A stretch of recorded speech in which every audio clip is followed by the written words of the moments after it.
Estamos de volta e hoje eu recebo aqui em nosso estúdio para um bate-papo no nosso quadro sobre direito previdenciário, a advogada previdenciarista Marcela França.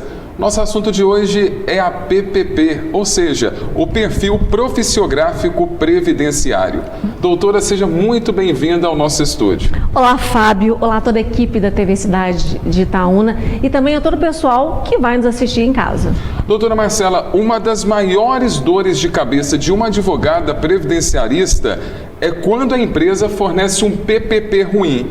Nesse caso, como que o segurado deve agir? O que ele deve fazer? O primeiro passo, Fábio, em qualquer situação envolvendo benefício previdenciário, é ter a figura da advogada previdenciária à frente do seu processo. Isso é super importante.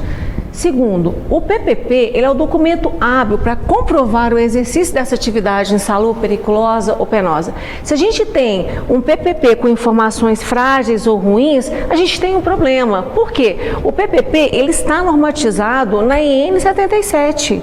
Ele também é um documento que ele não traz informações apenas sobre atividade especial. Ele traz informações da empresa, ele traz informações do trabalhador, de onde ele estava alocado, da atividade que ele exercia e até mesmo de eventuais acidentes de trabalho. Ou seja, o PPP é um documento extremamente importante. Agora, doutora, o que fazer quando a empresa se nega a fornecer o PPP? Primeiro, que a empresa não pode, em hipótese alguma, se negar a fornecer o PPP. Desde 97. Não é opcional, é obrigatório. Inclusive, conforme eu falei anteriormente, para quem não exerce atividade especial. Porém, se a empresa, porventura, se negar, no meu caso, no meu escritório, o que eu faço? Eu faço uma notificação extrajudicial para a empresa. Primeiro, a gente tenta amigavelmente. Por quê? A ausência de informações corretas no PPP ou essa resistência na emissão do PPP, ela pode, inclusive, fazer com que a empresa arque com danos morais e contra o segurado pode ingressar contra a empresa. É um documento dele que expõe o ambiente de trabalho dele, então ele tem que ter esse cuidado de documentar essa solicitação e a negativa da empresa, negativa ou silêncio da empresa. Agora, pode ocorrer também da empresa fornecer esse PPP e ter informações incorretas. O que se deve fazer? Isso é o mais comum. Todos os dias no escritório eu pego 1, 2, 3, 10 PPPs com ausência da informação correta. Isso é muito sério porque compromete toda a história desse trabalhador. Nós temos trabalhadores que exercem funções, por exemplo, como soldador, ele exerce profissões, atividades temporárias de 4 meses, 6 meses, 1 ano. Da mesma forma que nós temos trabalhadores que ficaram 15, 20 anos numa empresa e quando a gente vai solicitar o PPP ele não traz essas informações, ou seja, a empresa que emite o PPP, ela pode retificá-lo. Nós tentamos também amigavelmente. É uma possibilidade da própria empresa retificar esse PPP. Agora, vamos supor que mesmo amigavelmente a empresa não fez a retificação, não ajustou as informações ali no PPP. O que o segurado, o trabalhador deve fazer? Hoje, esse segurado, ele estando amparado pela presença de uma advogada previdenciária, a primeira coisa que ela vai fazer é solicitar uma perícia. Essa perícia ela pode ser tanto administrativa, isso é muito importante, como judicial, que todo mundo sabe. Essa perícia, ela vai complementar as informações que a gente precisa ou trazer todas as informações que nós necessitamos em caso de correção de PPP. Porém, é importante que se faça o pedido anterior através de uma notificação extrajudicial. Porque quando for emitido esse PPP ele não nasce da noite para o dia, ele não aparece.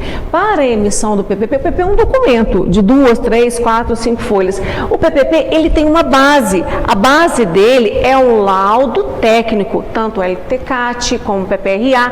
Então, o que o segurado pode fazer? A empresa não quer emitir o PPP, ela pode fornecer esses laudos. Se ela não fornecer esses laudos, eles podem ser solicitados e você vai confrontar o PPP com essa documentação, com esses laudos técnicos. Agora, doutora, pode ser uma dúvida dos nossos telespectadores. A empresa fechou ou não existe mais? O que o trabalhador, o ex-empregado, vai fazer nesse caso? Conforme eu falei no início da entrevista, por isso que às vezes o trabalhador ele precisa sair da empresa e já solicitar o PPP. Mas não guarda o PPP não. O pessoal normalmente recebe o PPP, guarda. Leva para um advogado, especialista em direito previdenciário para analisar para ver se a documentação está correta.